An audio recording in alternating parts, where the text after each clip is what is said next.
Jungle.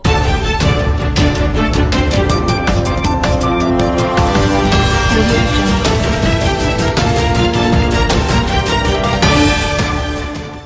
बर्तमान एक बड़ खबर सामना को आसी आमे टी20 विश्वकप पाई भारत जीवुनी बांग्लादेश रो दाबी पर आसिला बीसीसीआई रो प्रथम बयान यहाँ नहीं संपूर्ण अपडेट जानिबा ता पूर्व वीडियो गोटे लाइक करंतु सांगा मानक सहित शेयर करंतु जदि आपण माने एबे चैनल को नुआ देखुथिबे ताले एबे चैनल को सब्सक्राइब करी पाखर दिवा बेल आइकन को दबाई ऑल ऊपर क्लिक करिया को बिल्कुल भी भूलिबेनी तेबे चलन तो देरी न करी खबर ऊपर नजर पकाइबा।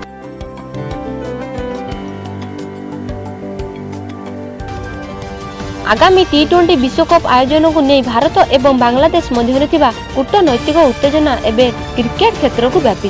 भारत में निर्धारित एहार 4टी लीग मैच श्रीलंका स्थानांतर करने को बांग्लादेश आनुष्ठानिक भाव में दाबी करिछि। भारतीय क्रिकेट नियंत्रण बोर्ड बीसीसीआई रो निर्देश रे IPL franchise Kolkata night Riders निकट बांग्लादेश द्रुत बॉलर मुस्ताफिजुर रहमान को मुक्त करने पर यह दाबी आसी। बांग्लादेश सरकार को परामर्शदाता आसिफ नजराल स्पष्ट करछन्ती जे से बांग्लादेश क्रिकेटर बोर्ड को ए संपर्क में आईसीसी को एक लिखित चिठी पठाइबा को निर्देश दैछन्ती। नजराल जुक्ति दैछन्ती जे जदि जड़े प्रमुख बांग्लादेशी खेलाड़ी चुक्तिबद्ध हेबा सत्वे भारत में सुरक्षित अनुभव करती नहीं किंबा तांको खेलिबार बारण करा जाए तेबे समग्र भारतीय दलर भारत गस्त पाई सुरक्षा चिंतार विषय होई पारे। केकेआर द्वारा 9.20 कोटी किनिथिबा मुस्ताफिजुर रहमान को राजनैतिक परिस्थिति दर्शाई मुक्त करा जायछि जहा विवाद को आहुरी खराब जगाइछि।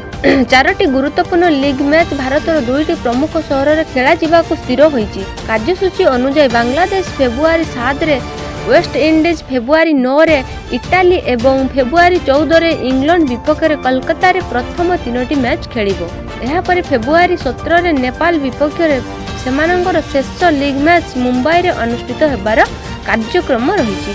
सुरक्षा चिंता एवं जारी उत्तेजना जो बांग्लादेश चाहूँगी जे एही समस्त मैच श्रीलंका को स्थानांतरित करा जाऊ जेउठारे पाकिस्तान दल पूर्व मैच खेलुछि। बांग्लादेश रो दाबी को संपूर्ण अवास्तव बोली वर्णना करिसंती। बोर्ड कहिछि जे टूर्नामेंट आरंभ हेबाकू मात्र गोटिए मास बाकी थिबारु मैच स्थानांतर करिबा एक दुस्वप्न हेबो।